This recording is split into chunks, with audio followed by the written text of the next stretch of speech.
team crew there.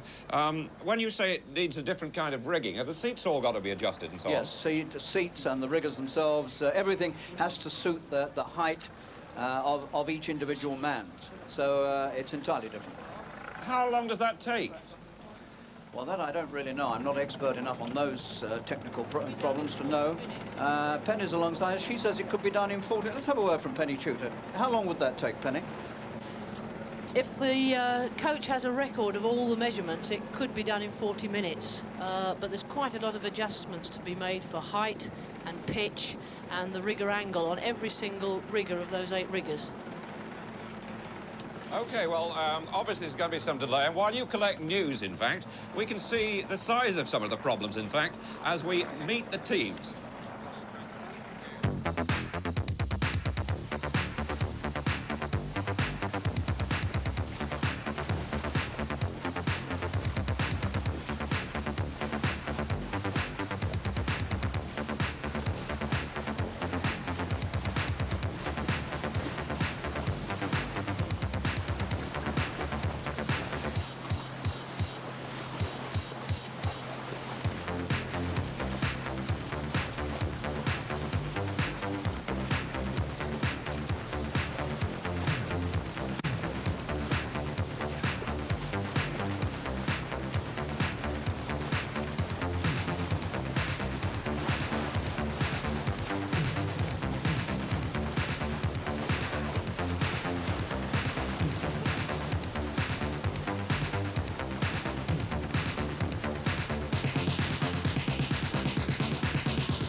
So those are the 2 crews, but the problem remains the same. The Oxford boat is OK, but the Cambridge boat, if you've just switched on, has been broken practically in half after a collision with another boat. And they've still got problems as to how they get the reserve team boat back, which has just finished the reserve race. It's got to come back over 4 miles, and the tide turns at about 3 o'clock. Now, the race was due off in about 2 or 3 minutes at 1 o'clock, and they've got to re-rig the reserve team boat to fit the first team crew. Anyway, what they're going to do about it, we don't know, but Harry Carpenter now has been joined by the race umpire. That's right, Mike Sweeney is with me. Did you see the incident happen, Mike? Just. I was aligning the stake boats. The Middlesex stake boat was having a bit of problems. and we'd decided to take the anchor up and move it across a little bit further towards Surrey. And just finished doing that, and I was moving across towards the stone so I could line the two stake boats up. And as I looked up, the Cambridge crew were well through Putney Bridge and heading straight for the tug. There's always a tug station just this side of Putney Bridge with the it's the facility there for the launches, the Oxford launch and the Cambridge launch, to tie up alongside each other and wait until the race gets underway and then follow on. So it's a huge tug. Now the Cox, of course, was blind, but it was still an awfully big tug. He just went straight into it, and literally as I looked up, the bows of the Cambridge boat hit the tug and just rose into the air the first 8 or 10 feet.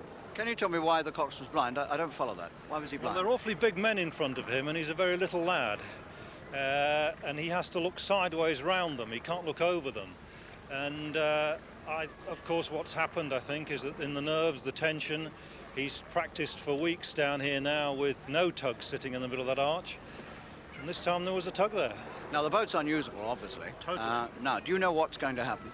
Well, as I understand it, and this is a very fluid situation, as you'll appreciate, the Cambridge crew have determined that they want a race, and a party has been sent off down to Hammersmith to obtain the use of one of the ARA squad empackers. It's an equivalent boat. There'll be a problem over rigging it, and I don't know quite what sort of time that's going to take. But that's the intention. They're going to dry themselves out, and they intend to row sometime this afternoon. So they're going to drive the boat back from Hammersmith to here, then rig it? That's right. Well, there's a party of helpers gone. They'll tow the boat with a set of oars and bring them back down here to Putney. And then the crew will have to have a quick outing. Now, this is the tide just coming up to ones, the time they should have gone off. How long have they got now before the tide turns? Well, the boat race is rowed an hour and a half before the top of the tide, but this is a very big tide and it's coming in very quickly, as we can just look around and see. That tide isn't going to be long away. I can't think that they're going to be off before the tide is here. The top of the tide. You're not hopeful that they'll race today? I think they'll race, but they're going to race in very unusual boat race conditions. And if they don't race today, what happens then? Well, the option is Monday or Sunday, tomorrow. I think Sunday would be preferable, so probably 1:45, 2 o'clock tomorrow if we can't get off today. OK, Mike, thanks very much. And you've got plenty to do, I know. It's a problem for you. If you'll excuse me. Thank you. Thanks a lot. Well, in case you've just joined us for the University Boat Race, which was first rowed 155 years ago, the news is that the Cambridge boat has collided with a tug and is broken. It's almost broken in half. And as you heard there, they're trying to get a replacement boat. Now, I hope listening to that was Penny Chuter, who's one of our commentators today, but it was also the National Director of Coaching for the Amateur Rowing Association. Penny, you possibly heard all that, and he was talking about getting an equivalent boat from Hammersmith. It is going to be a terrible handicap, though, for Cambridge now, isn't it? Well, it is, but sometimes these things actually help motivation. There's really three options: that they have to race either tomorrow or the next day, or they've got to get another boat. And the two options there are either to get the Goldie boat, which is now finished, or to borrow the National Squad crew, which is at Hammersmith. Yes, well, you'll be familiar with that boat. I mean, how much re-rigging will have to be done? Well, it's an identical boat, so the boat itself is the same. It's just a question of the rigging of the actual riggers to fit each individual oarsman in the boat. I think what they would probably do is simply get straight into the boat and give it a trial run, and it may be that quite a lot of the rigging has got to be changed, and with luck it may be very little needs to be changed, in which case they could get it off today. Actually, just looking, Penny, there at the Goldie boat at the finish, there doesn't seem to be any great urgency about getting it back. I mean, how would they get it back physically? Well, the fastest way would simply be to tow it. Yes, they're towing it back there, aren't they? Actually, Penny... Yes, in fact, yes. It's now coming back, and probably it may be here quicker than the National Squad boat. Yes, so in fact, there is a real possibility you'll get off before the tide turns at 3 o'clock. Yes, and I think it could be that this year the tide may change later than the scheduled time because there's very little land water coming down the river and there's a very strong flood and easterly wind to hold up the beginning of the ebb. So that may give them a little bit more time. Thank you. An important question that hasn't been asked yet. I mean, looking at the boat, I mean, it looks a real mess. Was anyone hurt? We haven't heard that anybody was hurt. Tony Reynolds in the bow of the Cambridge boat got out on the steps and looked to be okay. And if anyone was hurt, it would probably have been him. He seemed to be okay. The cox, it was suggested by the umpire, was absolutely blind and couldn't see the tug with the 8 men in front of him being so big. Yes, that's always the case. They were doing, actually, a practice start, 1 minute practice start, and it was about the 12th stroke off the start that they just hit the barge head on. Clearly, it hasn't been there before. He had forgotten that it was there, momentary lapse. He was heading straight for it and therefore couldn't see it. He was shielded by the sides of the oarsmen in front of him, and it was a head-on collision. Now, the umpire, Penny, did say that the race could be rowed, if it takes place later today, in very unusual boat race conditions. To we laymen, what does he mean? It simply means that we'd be very close to the top of the tide. That means the water will be more lively, and of course the strength of the flow of the water would be far, far less. It may even be still. If the tide actually turned, then of course the various advantages on the bends would be much, much greater, because if you get the inside or the outside of a bend rowing against the stream, it could be lengths and lengths difference, whereas if you're going with the stream, it's very little. Oxford won the toss and chose the Surrey side. Yes. They're favourites. I mean, does that increase their chances? No, not necessarily. It could actually have the reverse effect, because Cambridge do have the slight early bend of the Fulham bend, and they could make extra advantage of that. Clearly their task is to get clear ahead before the Hammersmith bend, but I would have thought that if they can't do that, then clearly the race would go to Oxford without any shadow of a doubt. In view of the changed conditions, I know this is just speculation, it's never happened before. I mean, would there be any question of the toss being held again? No, I don't think so. They would keep the toss, I'm sure. The other possibility, which would make history, of course, would be that they race the race starting at the finish and finishing at the start. Yes, fascinating possibility that is, especially with the reserve boat on the way back to the start. Yes, I don't think they would do that because, of course, the significance of the tactics of the race, and clearly this is a tactical race because of all the bends in the river, would change completely. Right, well, now, Harry Carpenter's rejoined you. I know that Harry has been trying to check on the position and what the officials have decided. Harry, what's the news? Well, the news is, David, that Mike Sweeney, the umpire, says that the boat that's going to be used is not the Goldie boat. It's not the reserve boat. They're trying to get hold of an amateur rowing association boat. This is it, I think. This is the boat coming out at Hammersmith. This is the ARA boat, which is, they've decided they're going to try to use, which again is a very similar boat to the one that's been broken. And this is at Hammersmith, so they haven't got to come back from the other end of the course. They've only got to come from Hammersmith Bridge, which is about 1.75 miles away. But they've still got to get it back here. That's a problem. They've still got to rig it for the new crew. It's still going to take time, and time is running out. I was just wondering, Harry, actually, Hammersmith Bridge is closed, isn't it, to traffic and so on? That's a problem, presumably, in getting the boat back at all by road. Yes, whether the police will make arrangements for that, I don't know. It may be too long even to go on the road. I don't know quite how they're going to get it back here. Perhaps they're going to tow it up the river. I don't know. Oh, now this is the Goldie boat that's already being brought back on its way from Mortlake. So maybe it's going to be a race between this one and the one at Hammersmith. I think my money will be on Hammersmith. All right, well, this has clearly placed us in a position of some embarrassment. We've got a big afternoon of sport today, but obviously the boat race won't go ahead immediately. We've also got the two rugby internationals we're covering later on. But I think in the meantime, Harry, while you get the bits and pieces together and find out what the prospects are, and if you're confused by what's happening, well, it's been quite remarkable. The boat race should have started at 1 o'clock. Cambridge were on the river making a practice start when, in fact, they ran slap into a tug, and that was the result. The boat broken in half, practically, and later the halves split. We're told the crew's all right, but in fact, Of course, quite impossible to go ahead on time, and now there are all sorts of problems.